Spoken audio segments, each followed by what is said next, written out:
ગુજરાતમાં ઇમરજન્સી સેવા 112ની response system હવે વધુ ઝડપી અને સ્માર્ટ બની રહી છે. અમેરિકામાં 911 અને યુકેમાં 112ની જેમ ભારતમાં પણ દેશભરમાં એકીકૃત ઇમરજન્સી નંબર 112 સંપૂર્ણ રીતે કાર્યરત છે. હવે મેડિકલ માટે 108, મહિલા હેલ્પલાઇન માટે 181 અને ડિઝાસ્ટર માટે 1070 જેવા અલગ અલગ નંબર યાદ રાખવાની કોઈ જ જરૂર નથી.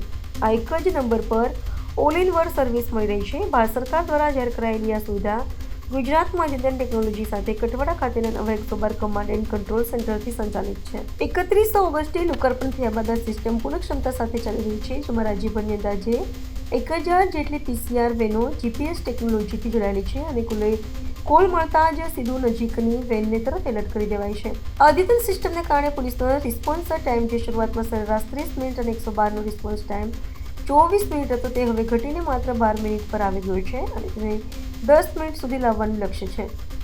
શહેરી વિસ્તારોમાં સેવા વધુ ઝડપી બનાવવા માટે સોશિયલ મીડિયા, SMS અને પેનિક બટન ઇન્ટિગ્રેશનની તૈયારીઓ પણ ચાલી રહી છે. આ ઉપરાંત 112ની મોબાઈલ એપ પણ ઉપલબ્ધ છે, જેના દ્વારા એક ક્લિકમાં લોકેશન ટ્રેસ કરી તાત્કાલિક મદદ તમારા દરવાજે પહોંચાડવામાં આવે છે.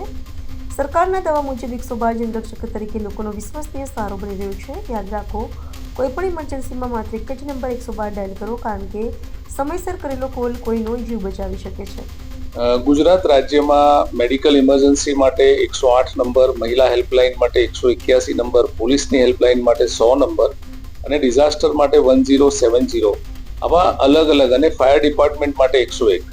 તો વિવિધ પરિસ્થિતિમાં અલગ અલગ નંબરો યાદ ન રાખતા એક જ આખા રાજ્યનું કંટ્રોલ એન્ડ કમાન્ડ સેન્ટર હોય અને એમાં તમામ પ્રકારની ઇમરજન્સીનું ટ્રાયાજિંગ થઈ અને જે તે મદદને તાત્કાલિક કોઈ પણ સમયનો બગાડ કર્યા વગર પહોંચાડી શકાય એ માટે ભારત સરકારના ગૃહ મંત્રાલય દ્વારા 112 નંબર ડિક્લેર કરેલો છે અને ગુજરાત રાજ્યના હોમ ડિપાર્ટમેન્ટ અને EMRI મળીને આ સેવા 112 જનરક્ષક તરીકે લોકોને પ્રાપ્ત થાય એ માટેનું એક સુંદર આયોજન કરેલું છે, જેમાં હાઈ ટેકનોલોજી ઇન્ટરફેસ ક્રિએટ કરી અને આખા રાજ્યના centralise control and command centre અને જિલ્લા કક્ષાએ પોલીસના કંટ્રોલ રૂમ્સ છે અને પોલીસ સ્ટેશન સાથે અને સાથે 1000 જેટલી PCR વેન, જનરક્ષક વેન, આ બધાને ટેકનોલોજીની મદદથી પેપરલેસ મેનરમાં ડિજિટલાઇઝડ રેકોર્ડ ક્રિએટ કરી અને ઇન્ટિગ્રેટ કરી